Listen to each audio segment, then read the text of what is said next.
a lot of baseball ahead, and we're talking a lot of baseball this week with the Toronto Blue Jays folks who are visiting from Canada. Here's a guy that played some big league ball himself and does all the Blue Jays broadcasting up there north of the border.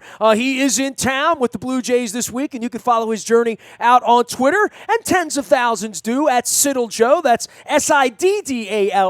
And some of us remember you as a player, Joe. What's going on? Welcome back. Welcome the season back. And I guess for any of us who have a little bit of a baseball clock, this feels about right, this long journey we're about to take on, right? It sure does, Nestor. Thanks for having me. Yeah, this is, and especially when the season starts out with the Blue Jays and the Orioles. I mean, does it get any better than an AL East matchup at Camden Yards? It's been a long spring training, I think, for all teams with the WBC this year. And I know in Blue Jays camp, it was just like guys were kind of chomping at the bit to get out of Florida. The Blue Jays did head north to Montreal to play a couple of exhibition games against the Pittsburgh Pirates. That's Montreal's way of continuing to try to convince Major League Baseball that they're ready for a new team. The one part that I think a lot of players like about that is it's almost a rehearsal. It allowed them to play in front of 45, 50,000 fans. So they got the juices flowing a little bit in preparation for the opener in Baltimore. And I think that's a good thing because it really does. It's almost like John Gibbons referred to it last week as the dog days of August down in Florida, and I'm sure most managers would agree. Joe, I'm going to admit something to you, man. I've seen a lot of baseball in a lot of baseball stadiums. I have incredible regret that I never went to Olympique, and that they're playing baseball games there. You know, you really you wore the hat. I mean, you know, I got a Yuppie hat and an old Max Packin thing or something like that. But I mean, you actually played there. You played there during that period of time when sort of all hell broke loose and they had a chance to win and the strike and all that. Weird going back even for a guy like you that actually, went in there and then swung the stick? Yeah, I mean, a lot of great memories, to be honest with you. And I was originally signed by the Expos as an amateur free agent, actually out of college. I was playing college football at the time, so it was a bit of a different journey. But as a Canadian, to make it to the major leagues with the Montreal Expos at that time, a Canadian team in my home country, I think that's what made it probably a little unique and extra special. Very fortunate to team up with Denny Boucher. He was the pitcher one day in '93 in September. Larry Walker was in right field. It was the first time 3 Canadians were in an opening day starting lineup in modern history. So a lot of special memories, of course. And, I wasn't one of those guys that stuck at the major league level. I was up and down 4 different times. So I certainly relished my time there. But it's exciting to see the city back like that. Unfortunately, it's only for 2 days.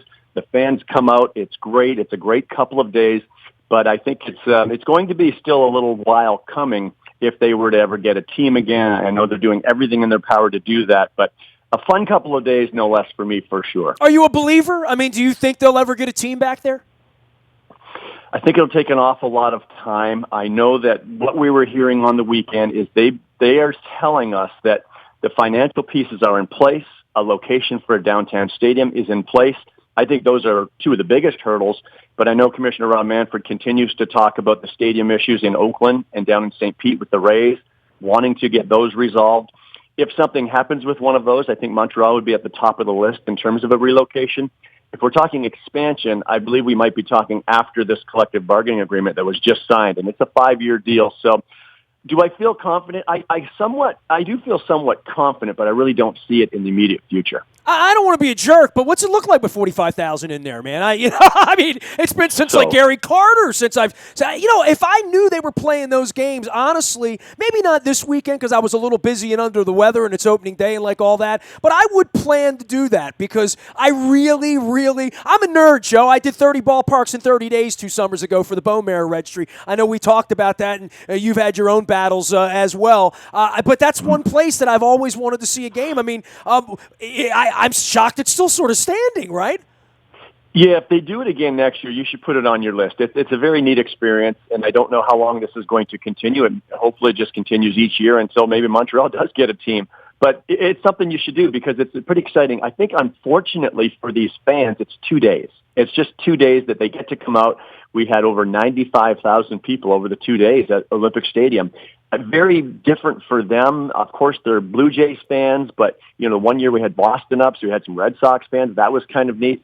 But I use the word awkward because they're so excited to have baseball there, yet I think we're in and out of town in like 72 hours. Yeah, So it's just not happened so real. fast. They're just stopping by. It's like a concert, right? It's like Springsteen coming It through. really is. It's just it is two events that happened very fast. It was a Friday night game and then a Saturday 1:00 game. So that's how quick it happened. Great for the city, great for the baseball fans in that city. But yeah, I'm sure they're looking for a lot more. All right, I'm going to be looking, because I'm always looking to do stuff I've never done. I feel like with baseball, I feel like I've seen almost everything except an Orioles World Series at Camden Yards. 25 years now for Camden Yards, and I guess for the Blue Jays coming in, I've talked to so many people about this week, Joe. I don't think either one of these teams are better than where we left them last year. And obviously, last time we looked, Showalter was leaving Britton in the bullpen up at Rogers Center. That's obviously, first and foremost on our minds around here. But I look at the Orioles this year, and I got the over-under at 78 on them this year. I'm not bullish on the Orioles. I don't like their pitching. Tell me what you like about the Blue Jays. Well, let's use the word pitching. How about the starting rotation that is intact, all five again? This is a spring training for the Blue Jays that John Gibbons was able to go into the spring camp knowing who his five starters are. And how about not just knowing them, but they're all pretty darn good. And I don't even think you want to label an ace or a 1 or a 2 or a 4 or 5. They're all 1s or 2s or 3s. Put them wherever you want. But I think Marco Estrada said it best. He is the opening day starting pitcher for the Blue Jays. And he said it best last week in Florida. He said he could have just put 5 names in a hat and picked them out. And I think John Gibbons would agree 100%. And I know in watching the 5 starters for the Blue Jays last season, especially after the deadline when Francisco Liriano was acquired, you could. Each of them different, unique in their own ways, but it's a nice balance. They've got 2 lefties in Liriano and Jay Happ, and then you've got the changeup artist in Marco Estrada. You've got Marcus Stroman, who can sink the baseball, he can spin the baseball, do a lot of things, and then you've got the power right-handed sinker baller in Aaron Sanchez that gets it up 96, 97 miles per hour. So all very different, but all very, very good. And we talk about the word health in this game so much, and that's the unknown for every team. But if this starting rotation stays healthy, and it's remarkably been very good, this team should certainly compete for the AL East. I know a lot of people are talking wild card once the Red Sox sign Chris Sale and all that nonsense, but they're having all kinds of issues in Boston right now with injuries. So I don't think you want to use the word wild card. I don't think there's any reason why the Blue Jays cannot compete to win this AL East. In the case of Stroman, watching him twirl it for the WBC team here, he's always been the guy that's had the highest ceiling there, right? Certainly higher than Jay Happ, even though they gave him all the money last year. They're expecting more out of Stroman. He's a guy that can make strides this year. And, I look up and down baseball, and I look at what a guy did last year and what he might do this year. The ascending guys are the guys that I'm interested in. I don't think we've seen the best from Stroman. That's a very good point. And, he had a bit of an off season last year. He was up and down a lot. Finished strong, but there was times in the middle of the season there that things were not going very well at all. One thing I can say about Marcus Stroman is he is a competitor. He is the most athletic kid I think I've ever seen. And I think sometimes we lose sight of that with pitchers. Maybe in the old days it seemed like pitchers could have been sloppy as long as they had a good arm. That's not the case anymore. This guy is chiseled. He works just as hard for me on the mound as he does in the weight room, and that's important. I've heard that from several of his teammates. He has done so many things. I think the strength that he has is he has so many pitches, but he can really throw any of these pitches in any count, and he can spin the baseball very well. He's got a curveball that'll be in the low 80s, but he also has kind of a slider-cutter combination. He has the ability to manipulate the baseball a little bit. If he wants that ball to cut and get off the barrel of a right-handed batter, it'll be a little harder, more like 89, 90. If he wants to give it a little bit more depth and make it kind of a wipeout slider pitch, it will be more of a slider at like 85. So when pitchers have the ability to adapt like that on the mound, it's pretty special. You talked about his ceiling. I'm not sure what his ceiling is, but I think it's pretty high. In his partner in the rotation, I talk about Aaron Sanchez when I talk about ceilings. He won the ERA title. I think the next thing for him is a potential Cy Young. But you saw Marcus Stroman in the WBC, and he was excellent. I thought what impressed me more than anything is this. I'm sure Orioles fans know this is a young man that plays with a lot of emotion, and sometimes it rubs people the wrong way. But he, one thing I think he needs to continue to mature and bottle that emotion, and he's very good at that. He gave up 4 runs in the first inning of one game at the WBC, but then he shut them down the rest of the way.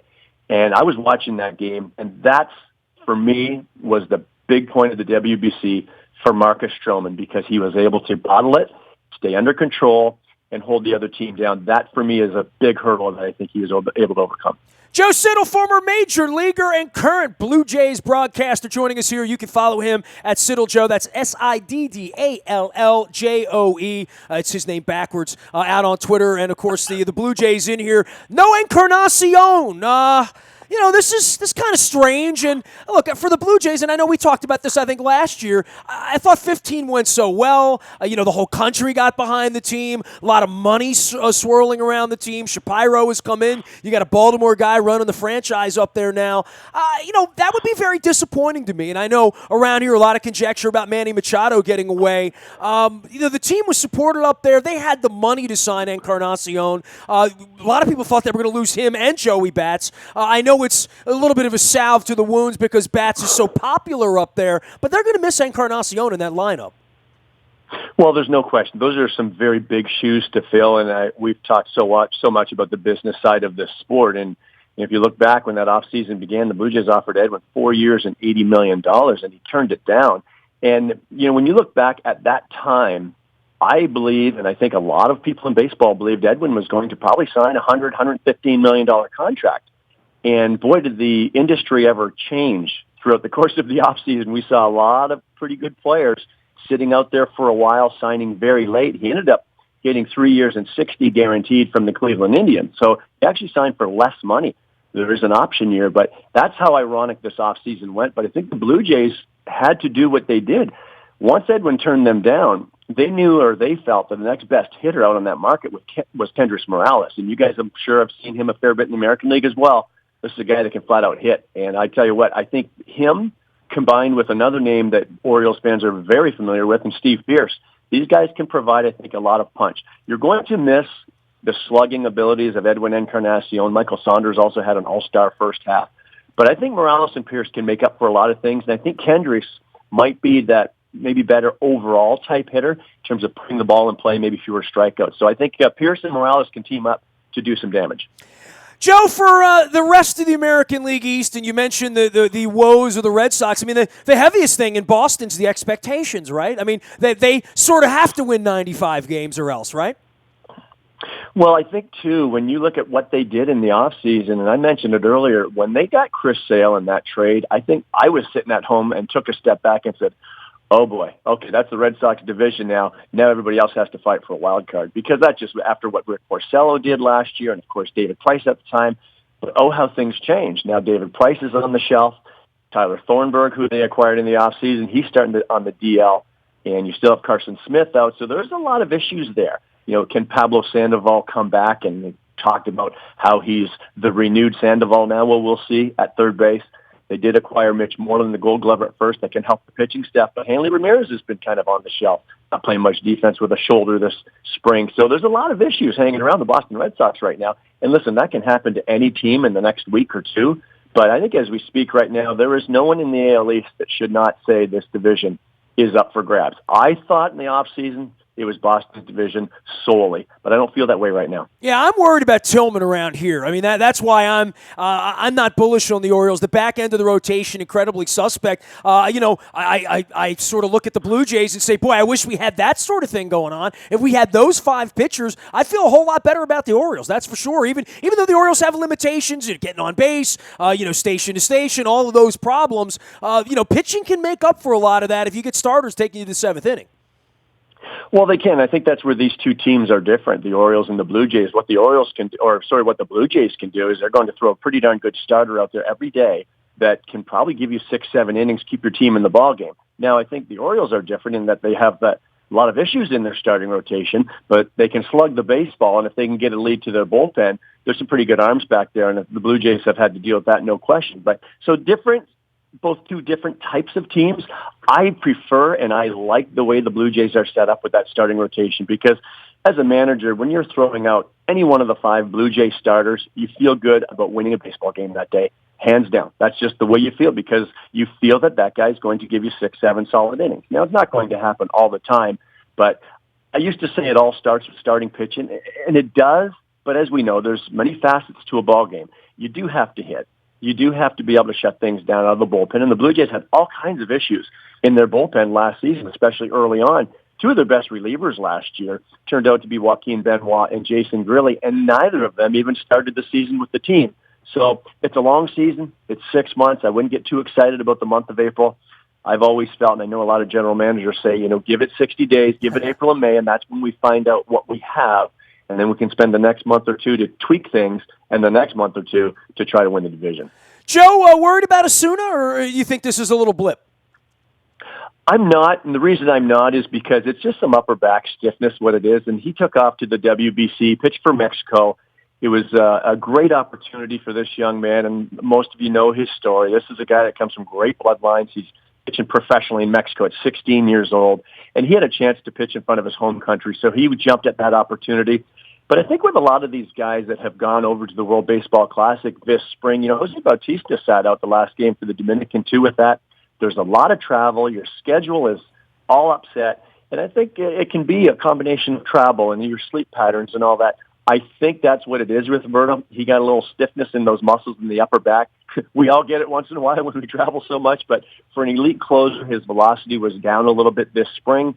You could almost tell that something was not right. I think it's a little blip because once he gets those muscles relaxed and massaged and rubbed out, he should be just fine. I think it'd be a lot different if we were talking about a shoulder or an elbow. Anything you want to say about the Yankees? Because no one talks about them. Well, you know what? I think the New York Yankees, I'm not so sure I'm seeing them at the top of the division this year, but this, to me, is going to be the team to watch in the next couple of years. And I think especially with that big free agent class coming up after 2018, but what a great group of young players. I mean, who would have ever thought we would see the New York Yankees, quote, rebuilding? I mean, it doesn't even make sense in the same sentence, does it? And they brought Matt Holliday in as a veteran, and we see the Yankees a lot in spring training. And I think that was a nice sign by the Yankees because it's a veteran to really mentor a lot of these young kids. You've got Gary Sanchez behind the plate and Greg Bird, a lot of these young kids that I think can learn a lot. And the reason I say that is because we've seen that in Toronto here the last couple of years. When Josh Donaldson and Russell Martin came to this team, everything kind of just changed. You had that superstar kind of mentality. You had the guys that have kind of been there and done it for Russ. He's been to the postseason so much. Then they brought in Tulowitzki. These veteran-type players can really mentor a lot of the young players. So I think that's going to be a good thing for the New York Yankees, but I think it's going to be a couple years in the waiting. Exciting times up in Toronto, and I'm not talking about the Maple Leafs. Although, Joe, I might be coming up in a couple of weeks. I mean, Capitals could be playing the Leafs early on, or it could be playing Ottawa, but I'm hoping that it's T.O., and I'm hoping to take a little bit of that youngster up there who's turned the whole country on its ear, right? I mean, we talk Blue Jays all we want, but the Leafs are really where it's at right now, right?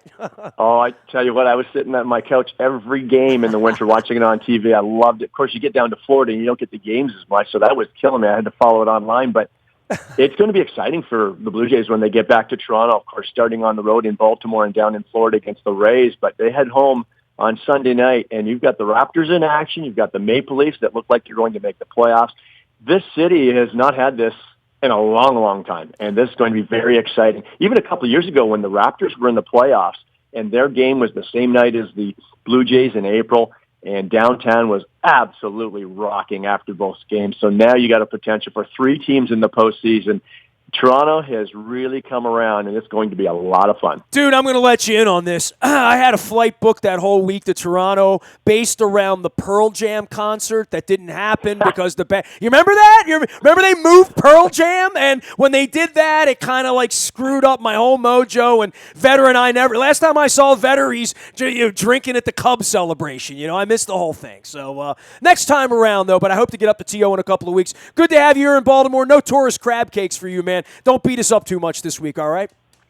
Hey, Nestor, my pleasure. Thanks for having me. You got it. Joe Siddall joining us here. He is Siddall Joe out on Twitter and longtime broadcaster with the Blue Jays. A real Canadian guy there. We got to slide a little hockey in there as well. And former Major League catcher with the Expos and the Tigers and the Florida Marlins as well. Joe Siddall. So there he is. You can find me out in the Bahia Toyota Audio Vault 24 hours a day from anywhere in the world by downloading the TuneIn Radio app. We do come in crystal clear. All our friends at Bahia BuyAToyota.com, been sponsoring that from the very beginning now, 15 years with our Audio Vault. We were the first one to put our stuff online. It is still there. They say podcast. I said it's more like a pod stream at this point. The morning newspaper comes to you at 7 a.m. each and every morning. That is brought to you by Planet Fitness and PlanetFitness.com, where it's still $10 a month to get in the best shape of your life. And last but never least, if there's any breaking news, it's going to happen first on the WNST Tech Service. That is brought to you by Coons Ford of Security Boulevard. Dennis Colatzos will be here on Thursday driving you home,